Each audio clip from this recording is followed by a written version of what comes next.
Now, the current world system does remain unipolar in one dimension, the arena of force. The United States spends about as much as the rest of the world combined on military force and is far more advanced in the technology of destruction. It's also, of course, alone in having hundreds of military bases all over the world and in occupying 2 countries in the crucial energy-producing regions. Here in these regions, it is also establishing huge mega embassies, each a city within a city. It's a clear indication of future intentions. In Baghdad, the costs of this mega embassy are expected to rise from $1.5 billion this year to $1.8 billion annually in the coming years. The costs for their counterparts in Pakistan and Afghanistan are unknown, as is the fate of the enormous military bases that the United States has established in Iraq.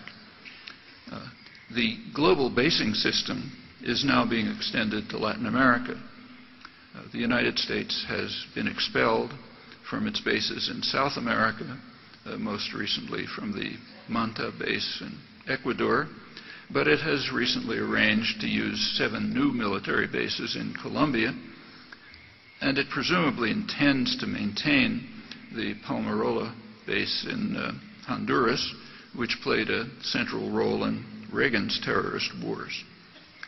The U.S. Fourth Fleet, which was disbanded in 1950, reactivated in 2008, shortly after Colombia's invasion of Ecuador.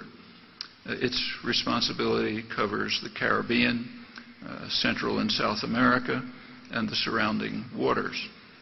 The Navy defines its various operations to include counter-illicit trafficking, theater, security cooperation, military-to-military interaction, bilateral and multinational training.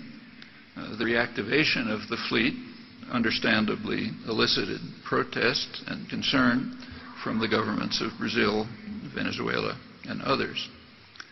South American concerns have been aroused by a document from April 2009 of the U.S. Air Mobility Command. It proposes that the Palenquero base in Colombia could become what's called a cooperative security location from which mobility operations could be executed.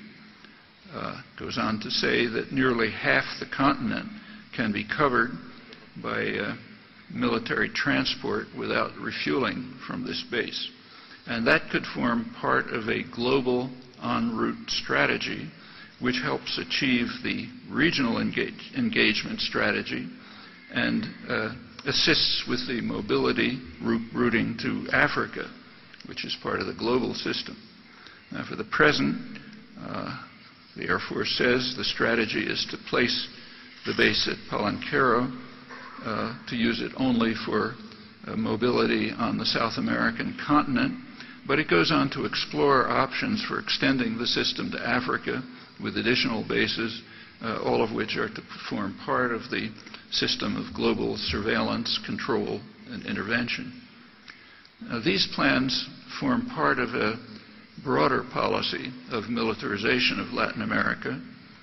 Training of Latin American officers has sharply increased in the past decade, well beyond Cold War levels. Police are being trained in light infantry tactics.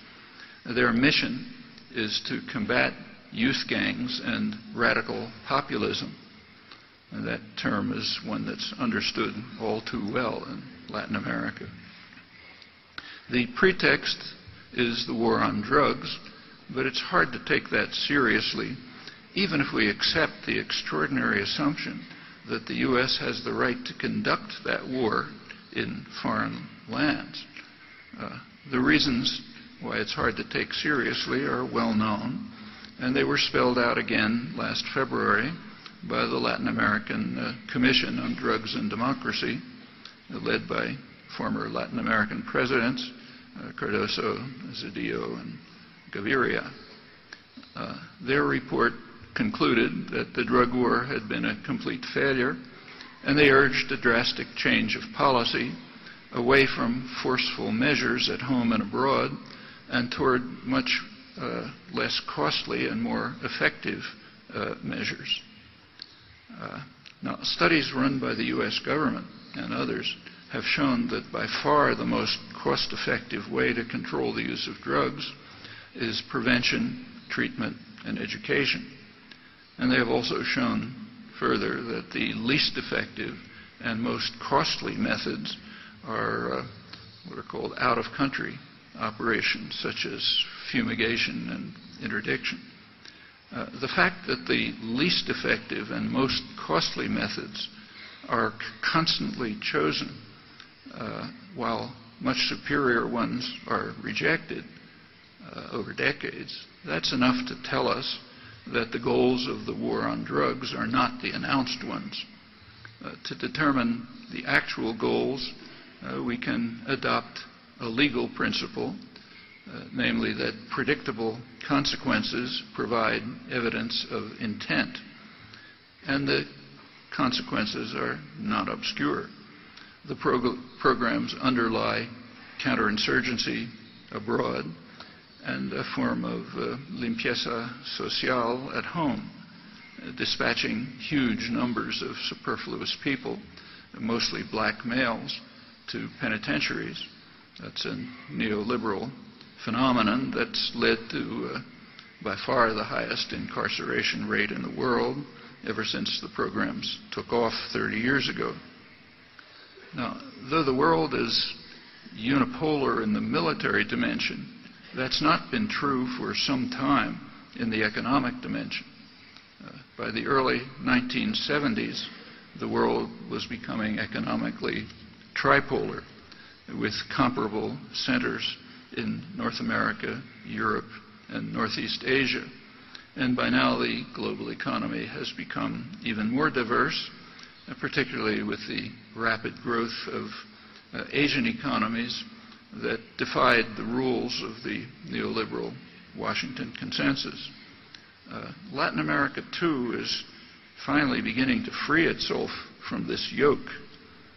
U.S. efforts to militarize Latin America are a response to these developments, particularly in South America, where for the first time since the European conquests, the countries are beginning to address fundamental problems that have plagued the continent.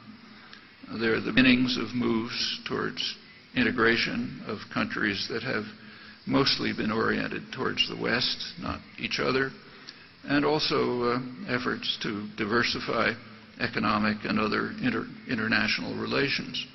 And still more significant are the problems of internal integration. There are, at last, some serious efforts to address the Latin American pathology of rule by narrow, wealthy sectors in the midst of a sea of misery, with the wealthy free from any responsibility except to enrich themselves. That's quite unlike East Asia. One measure is capital flight. In Latin America, it approximates the crushing debt. In East Asia, it's been tightly controlled. In South Korea, for example, during the period of its rapid growth, capital export could bring the death penalty.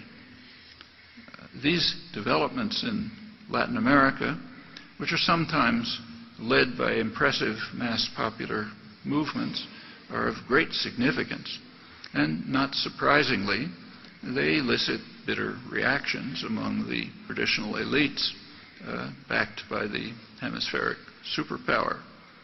The barriers are formidable, but if they can be overcome, the results may significantly change the course of Latin American history with no small impact beyond.